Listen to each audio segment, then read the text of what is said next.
እንደዛ በአመቱ መጀመሪያ የሆነው የ10 ኢንች በረዶ ያንን ሁሉ በጥሳችሁ መታችሁ የኔን ኮንሰርት በማድመቃችሁ በጣም አመሰግናለሁ። There's privacy only for him. Ephraim, the one and the only Ephraim Tamru.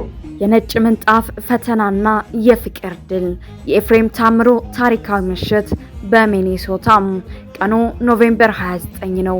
ቦታው የአሜሪካዋ ፍሪጂ የተባለች በምትጠራው ሚኒሶታ ሚኒያፖሊስ። ገና ከጧቱ ሰማዩ ተከፍቶ ነጭ ዱቄቱን ያርከፈክፍ ጀመር። የሚኒሶታ ክረምት ቀልድ አያውቅም። የዘንድሮ ግን ከቀልድም ያለፈ የማይረባ ቀልድ ነበር። ሰማዩ የተቆጣ ይመስላል። ምድሪቱ በበረዶ ተዋጠች። የአየር ሁኔታ ትንበያውን ስመለከት 10 ኢንች 12 ኢንች እያለ ቁጥሩ ይጨምራል። መንገዶች ተዘጋጉ። መኪኖች እንደ ኤሊ እየተሳቡ ነው። የከተማዋ ነዋሪዎች ወደ ቤታቸው ገብተው የውጭ በር ይዘጋ፣ የቤቱ ሂተር ይጨመር እያሉ በተሸሸጉበት በዚህ አስፈሪ ቀን አንድ ጥያቄ ባይምሮ ይመላለስ ነበር። በዚህ በረዶ ማን መጥቶ ኤፍሬምን ያያል? ግን ተሳስቼ ነበር።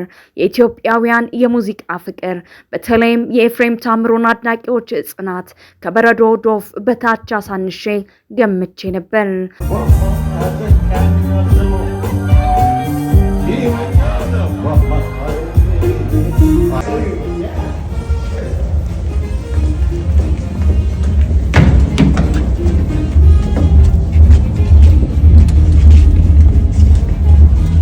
የተፈጥሮ ፈተናና የኤፍሬም ምርቃት። ወደ ምሽቱ ሲጠጋ በረዶ መርገቡን ትቶ እንዲያውም ተንሰቀሰቀም። በዚህ መሃል ነበር የትዝታው ንጉስ ኤፍሬም ታምሩን ከትዕይንት በስተጀርባ ያገኘሁት። ፊቱ ላይ የሚነበበው እርጋታ የተለመደ ቢሆንም አይኖቹ ግን ወደ ውጭ ያዩ አንድ ጥያቄ የሚያነሱ ይመስል ነበር። ኤፍሬም ወደ መስኮቱ ተመለከተና እየወረደ ያለውን ዶፍ በረዶ አይቶ ፈገግ አለ። ቀልድ አያውቅም የምንለው ኤፍሬም የዚያን ቀን ምሽት ኮሜዲያን ሆኖብን ነበር። ወደ እኔ ዞራልና አየ ዛሬ ቀን ካልጠፋ ቀን ዛሬ በረዶ ይጥላል ነገ አይጥልም ነበር ሲል በቀልድ መልክ የውስጡን ስጋት አወጣው። አዎ ጥያቄው ትክክል ነበር። ተፈጥሮ በኤፍሬም ኮንሰርት ላይ ያደመሽ ትመስል ነበር። ነገር ግን ተፈጥሮ አንድ የረሳችው ነገር አለ። ይኸውም የኤፍሬም ድምፅ ከበረዶ የሚጠነክር መግነጢሳዊ ኃይል እንዳለው ነው። ወደ አዳራሹ ከመግባቱ በፊት ጠጋ ብዬ ጠየቅኩት። ኤፍሬም እንዴት ነህ? ደስ ብሎሃል? አጭርና ጥልቅ መልስ መለሰልኝ። ይህች በጣም የምትል ቃል በውስጧ ብዙ ነገር አላት። የተመልካቹን ፍቅር፣ የናፍቆቱን መጠንና ለሙዚቃው ያለውን ክብር ያዘለች ነበረች።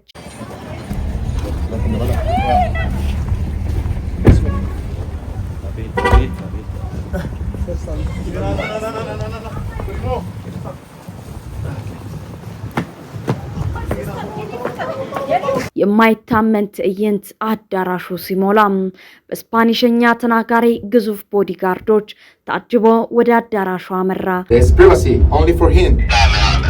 Ephraim, the one and the only Ephraim Tamru. Yes sir. El jefe está aquí en Spanish. El jefe está aquí. Spanish. እኔም የህዝቡን ሁኔታ ለመታዘብ ቀድሜ ገባው። አይኔን ማመን አቃተኝ። ያ ሁሉ በረዶ፣ ያ ሁሉ ብርድ፣ ያ ሁሉ የመንገድ መዘጋጋት የት ሄደ? አዳራሹ ጢም ብሎ ሞልቷል። ሰው እንኳን ወንበር የሚቆምበት ቦታ አጥቷል። ከውጭ የሚገባው ሰው ፊቱ በበረዶ ተመቶ ቀልቶ ቢሆንም ልክ አዳራሹን ሲረግጥ ግን ፊቱ ይፈካል፣ ጥርሱ ይገለጣል። አጠገቤ የነበረ አንድ ወጣት ጓደኛዬ እብድ ነው ብሎኝ ነበር። በዚህ በረዶ ስወጣ አሁን እዚህ ቢሆን ኖሮ እብዱ ማን እንደሆነ ይገባው ነበር ሲል ሰማሁት። ሌላዋ ደግሞ ኤፍሬም አይደለም በረዶ እሳትም ቢዘንብ እመጣለሁ ያለች ካባን ታውልቅ ነበር። መድረኩ ሲከፈት የደሳለኝ ተሻለ አስማት ከከዋክብቱ ከመምጣታቸው በፊት ሰማዩን የሚያደምቁ ቀዳሚ ኮከቦች አሉ። የዚያ ምሽት ቀዳሚ ኮከብ እያደገ የመጣው ድምፃዊ ደሳለኝ ተሻለ ነበር። ደሳለኝ ከባድ ኃላፊነት ነበረበት። ከውጭ በብርዱ የደነዘዘውን ሰውነት ማሟሟቅ፣ ለኤፍሬም ማዘጋጀት። እናም ተሳካለት።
ደሳለኝ ማይኩን ሲጨብጥ ህዝቡ ግን አልተነሳም ነበር።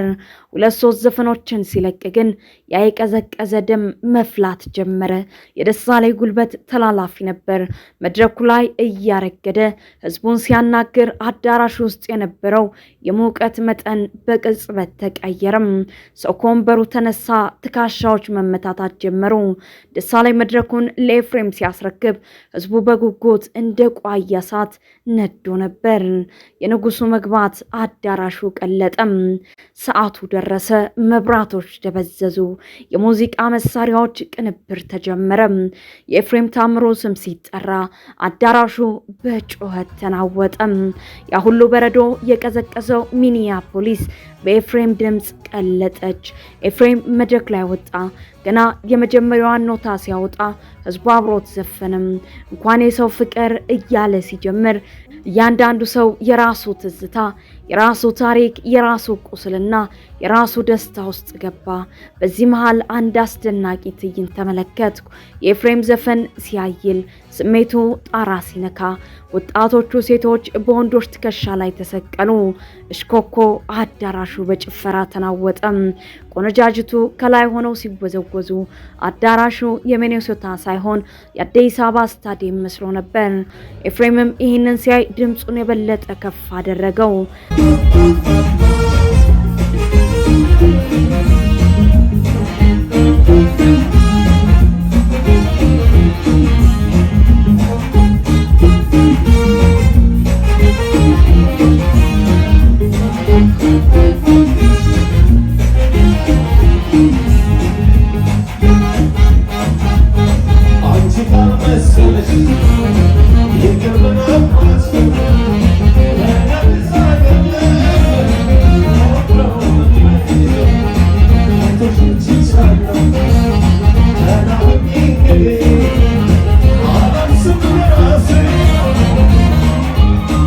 ከአንገቱ ስር የሚወጡት እነዚያ ተወዳጅ የትዝታ ዜማዎቹ የሰዎችን ልብ ሰብረው እየገቡ የናፍቆት ቁስላቸውን ጠገኑት።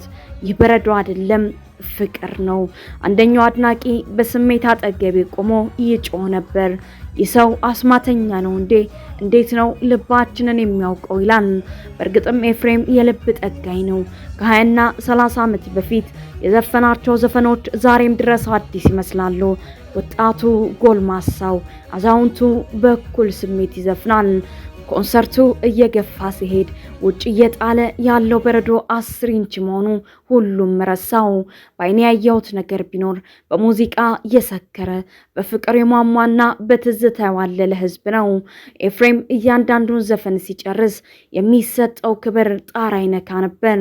እርሱም በፈገግታ እወዳችኋለሁ በሚል የምልክት ቋንቋ ይመልስላቸዋል።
ከሌሊቱ 8 ሰዓት አልበቃ ያለው ምሽት ሰዓቱ ይሄዳል። ማንም ወደ ቤቱ መሄድ አልፈለገም። አይበቃንም ድገመን የሚለው ጩኸት ይበዛ ነበር። ኮንሰርቱ እስከ ሌሊቱ 8 ሰዓት ድረስ ዘለቀ። አስቡት፣ በዚያ በረዶ፣ በዚያ ብርድ እስከ እስከ ሌሊቱ 8 ሰዓት ድረስ ሰው እግሩ እስኪዝል ጨፈረ። መድረኩ ሲዘጋ ኤፍሬም ተሰናብቶ ሲወርድ አሁንም ህዝቡ መውጣት አልፈለገም። አንድ በእድሜ ጠገብ ያሉ አባት የዛሬ ምሽት ለልጅ ልጆቼ እነግራለሁ በረዶን ያሸነፈ የኤፍሬም ፍቅር ብዬ ሲሉ ሰማው። ከበረዶ በላይ የገዘፈ ታሪክ።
ከኮንሰርቱ ስንወጣ ውጩ አሁንም በነጭ ተሸፍኗል። መኪናዎች በበረዶ ተቀብረዋል። ግን ማንም አላማረረም። ሁሉም በልቡ የኤፍሬምን ዜማ እያዜመ ውስጡን በሙዚቃ ሙቀት ሞልቶ ነበር ወደ መኪና የገባው። የኖቬምበር 29 የኤፍሬም ታምሩ የሚኔሶታ ኮንሰርት ተራ የሙዚቃ ዝግጅት አልነበረም። የሰው ልጅ ለጥበብ ያለውን ክብር፣ ፍቅር ከተፈጥሮ በረዶ በላይ መሆኑን ያረጋገጠበትና ካልጠፋ ቀን ዛሬ ተብሎ እየተጀመረ ቀን ምናለ ዛሬ ባላለቀ ተብሎ የተደመደመበት ታሪካዊ ምሽት ነበር። ኤፍሬም ታምሩ በዚያች ምሽት ዘፋኝ ብቻ አልነበረም። የብዙዎችን ናፍቆት ያበረደ የቀዘቀዘን ልብ ያሞቀ ሐኪም እንጂ በረዶ ቀልጦ ያልቃል። የዚያ ምሽት ትዝታ ግን በሚኔሶታ ነዋሪዎች ልብ ውስጥ ለዘላለም ታትሞ ይኖራል። ኮንሰርቱ አልፎ ኤርፖርት ላይ ከመሸኘታችን በፊት በዛበሻ የሙዚቃ ስቱዲዮ ተገኝቶ ኤፍሬም ለሚኔሶታ አድናቂዎቹ እንዲህ ሲል መልእክት አስተላለፈ። ሚኔሶታ የሙዚቃ አፍቃሪዎች ፋኖቼ በጣም ነው የማመሰግነው። እንደዛ በአመቱ መጀመሪያ የሆነው የ10 ኢንች በረዶ ያንን ሁሉ በጥሳችሁ መታችሁ የኔን ኮንሰርት በማድመቃችሁ በጣም አመሰግናለሁ። Thank you very much. See you again soon.